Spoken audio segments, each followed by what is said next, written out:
ఇదిగో నేను చెప్పానే, కొన్ని సింటమ్స్ మనం గుర్తుపట్టాలని. ఇప్పుడు మీరు పరీక్ష చేసుకోవాలి.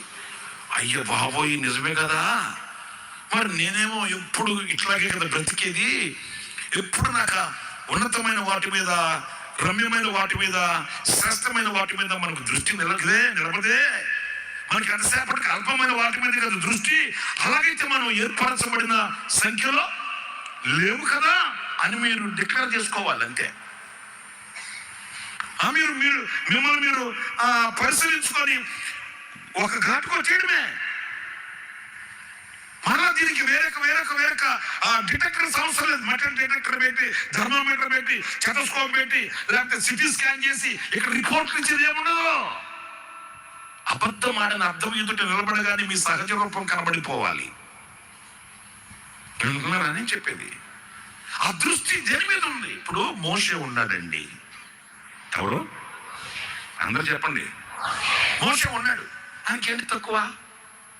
శుభ్రంగా చలువురాతి బండలు, అబో రాజు కోట, రాజు భోజన పదార్థాలు. ఏమా రాజుగారి ఇంట్లో మనలాగా సొరకాయ పచ్చడి, దోసకాయ పచ్చడి, బెండకాయ తాలింపు ఉంటుందా ఏంటి? గుట్టలు మింగుతున్నారేంటి?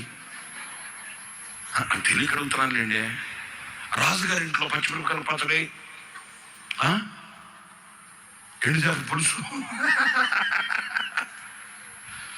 శోధించాలి రాత్రి మిమ్మల్ని ఎన్ని చెప్పి నేను.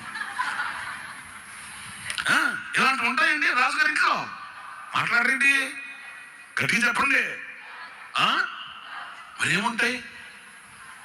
అయ్యో శ్రేష్టమైన పదార్థాలు కదా. రాజుగారి ఇంట్లో రాజుగారి భోజనం దగ్గర రాజుగారి భోజన పదార్థాలు ఎలా ఉంటాయి? కాటాకుడు లోట సాంబార్ ఉంటుందా? మరి అంతటి వైభవంలో అంత వైభవంలో బ్రతుకుతున్న మోషే అంట బహుమానము కొరకే దృష్టి కలిగి, ఆయన దృష్టి దేని మీద?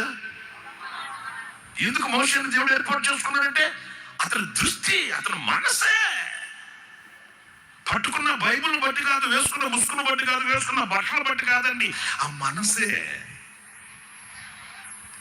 మన దేవుడు ఏదో పై రూపాన్ని చూసి మరిచిపోయి ఆయన మోటెత్తి నెత్తి మీద పెట్టి సాగనాపేవాడు కాదండి. నీ అంతరంగాన్ని చూస్తాడు, నీ ఊహల జనకాన్ని చూస్తాడు, నీ గుండెల్లో ఉండే ఆ తలంపుల యొక్క ప్రారంభం ఉందే.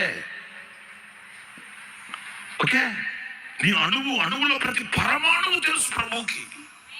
ఆయనకు మరుగైనది ఏది కూడా. ఈరోజు ఎలా ఉన్నావు, రేపు ఎలా ఉన్నావు, మర్నాడు ఎలా ఉంటావు, నీ ముగింపు ఏంటో కూడా ప్రభు స్పష్టంగా చెప్తాడు.